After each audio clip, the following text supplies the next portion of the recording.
I have had a lot of speakers, especially aspiring speakers from all around the world, reaching out to me on LinkedIn, on Facebook, and they ask questions like, how can one learn a TEDx talk?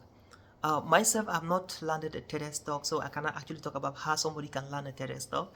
As a professional speaker, we preach only what we practice. We teach only what we do. We only talk about, do trainings on things we have experienced, not things we have heard, not things we want to do, but on things we have experienced. So it means that your authenticity, your value, and your importance, your impact as a speaker is always based on the result you've had as an individual. So I don't know what to say about how to learn a TEDx talk, but I have something to say. Other than that, that is really going to be game changing for you. Now, as you begin your professional speaking career, I think it is very important for you not just to focus on how to get a TEDx talk, how to get a TEDx talk, how to get a TEDx talk. Because I've had meetings with event planners, with speakers bureaus. I've attended a lot of workshops. And hey, I'm a member of the National Speakers Association, and I'm a board member at the Minnesota chapter of the National Speakers Association. And I know exactly what I'm talking about. Away from that, I'm a student at the National Speakers Academy Minnesota chapter, and every single month we receive top speakers from across the United States, speakers like Rose Besta, speakers like Lois Kramer, and many others that they come and share their wisdom with us, share their knowledge with us, and share amazing things that we need to know about the speaking industry now, in the next 10 years, in the next 20 years, the next 30 years. And again, I am not daunted. I interview a lot of speakers across the United States, in Singapore, in Australia, in Canada, in Asia, and all around the world.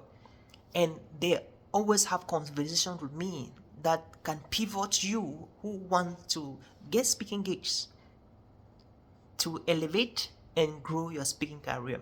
What am I saying?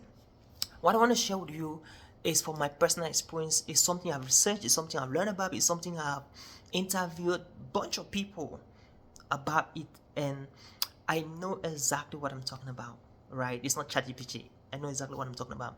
Hey, event planners, organizers, speakers bureaus who are looking forward to get you, to give you the speaking engagements, the platforms, and the gigs you're looking for, they aren't focusing their attention on the number of TEDx talks you have delivered. No, no, no, no.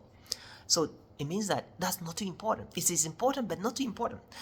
Am I saying that you should not go for your TEDx talks? No, that's not what I'm saying. I'm saying that don't focus your energy, your time, your attention on TEDx talks, neither TED talks, because they are important. But that is not what it takes. That's not the qualification to learn speaking gigs. Now, it takes three simple things you need to focus your attention on in order to get the kind of speaking gigs that they can pay you for, that you might be currently looking for right now. The first thing, number one, you need experience. What is your niche? What is your industry? What is your topic? What do you want to talk about? You need experience in that thing you want to talk about. Now, how do you get experience? You get experience by garnering your speaking engagements. Number one, create your own speaking engagement.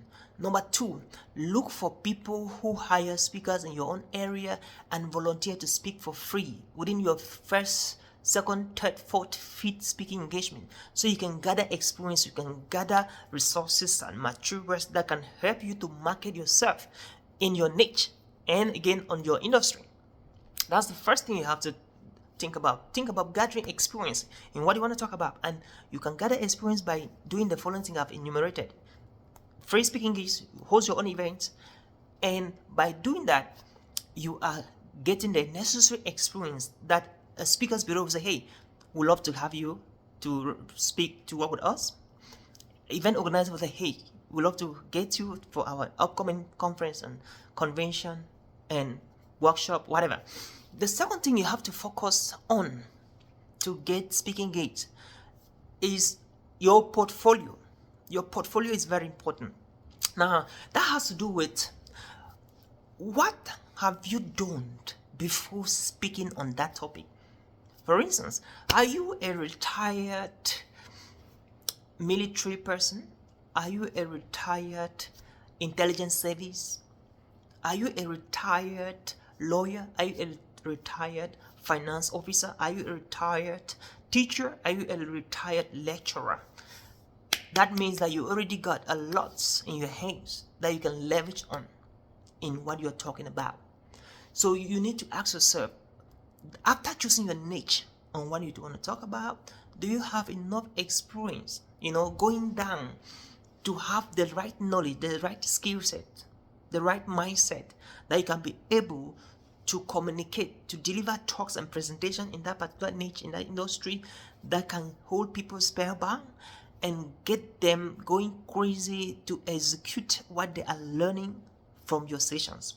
Do you have that portfolio? So think about your educational experience. Okay, are you supposed to have a PhD, a master's, a bachelor before you make yourself an authority in that industry? Have you written a book?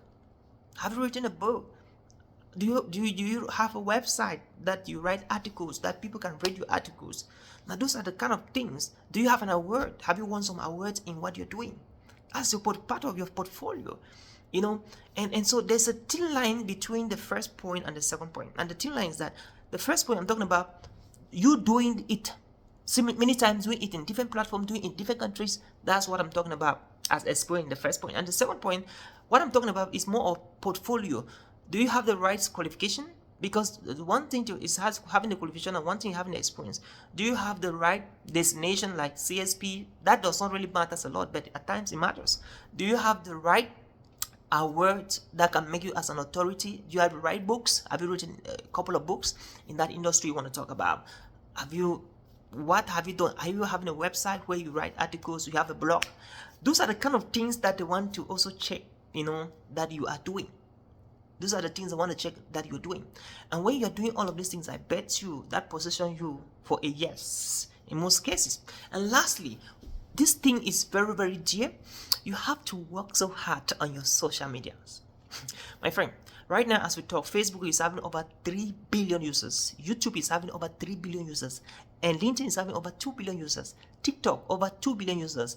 Instagram, over 2 billion users. What? Means that if the world population right now is over 8.2 billion people, therefore, over 3% of the web, 3.7% of the world population, they're on Facebook. So if Facebook was to be a country, Facebook would be the largest country in terms of population in the world. Over 3 billion people. So if over 27% of the world population is on Facebook, come to think about what you can do to leverage your business on Facebook. If you can only leverage your business on Facebook, and if the world is 8.2 billion people and over 2 billion people are on LinkedIn, then what would happen to your business if you can leverage it only on LinkedIn? If YouTube is having over 3 billion people, what will happen to you if you can leverage your business on YouTube? Amazing thing. So there's what we call social proof. Social proof is an amazing concept.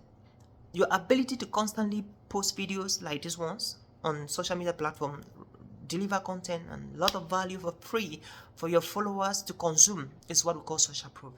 And what that means is that if people who want to book you, be it the speakers bureaus, the event organizers, the event host, they want to go to your social media platform, they check, they see your influence, they see what you are able to deliver. And if you're a speaker, you must learn to record videos like this, because as a speaker, you must speak. You cannot be calling yourself a speaker while you only write posts and write articles. No, people need to see you speaking.